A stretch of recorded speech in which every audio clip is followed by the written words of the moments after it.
This, I submit, is the freedom of real education, of learning how to be well-adjusted. You get to consciously decide what has meaning and what doesn't. You get to decide what to worship. Because here's something else that's weird but true. In the day-to-day trenches of adult life, there is actually no such thing as atheism. There is no such thing as not worshiping. Everybody worships. The only choice we get is what to worship.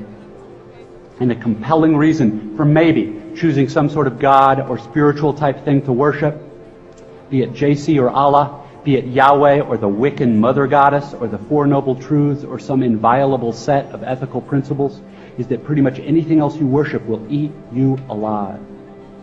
If you worship money and things, if they are where you tap real meaning in life, then you will never have enough. Never feel you have enough. It's the truth. Worship your own body and beauty and sexual allure, and you will always feel ugly. And when time and age start showing, you will die a million deaths before they finally plant you. On one level, we all know this stuff already. It's been codified as myths, proverbs, cliches, epigrams, parables, the skeleton of every great story. The whole trick is keeping the truth up front in daily consciousness. Worship power, you will end up feeling weak and afraid, and you will need ever more power over others to numb you to your own fear. Worship your intellect, being seen as smart, you will end up feeling stupid, a fraud, always on the verge of being found out. Look, the insidious thing about these forms of worship is not that they're evil or sinful. It is that they are unconscious. They are default settings.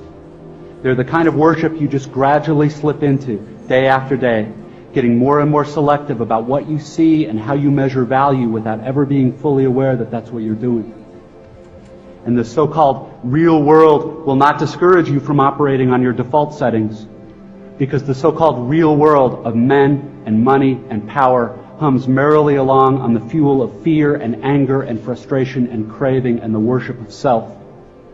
Our own present culture has harnessed these forces in ways that have yielded extraordinary wealth and comfort and personal freedom.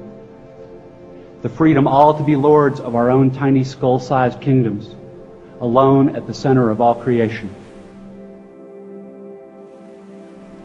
The really important kind of freedom involves attention and awareness and discipline and being able truly to care about other people and to sacrifice for them over and over in myriad petty little unsexy ways every day.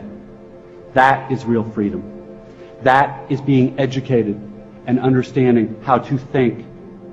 The alternative is unconsciousness, the default setting, the rat race, the constant gnawing sense of having had and lost some infinite thing.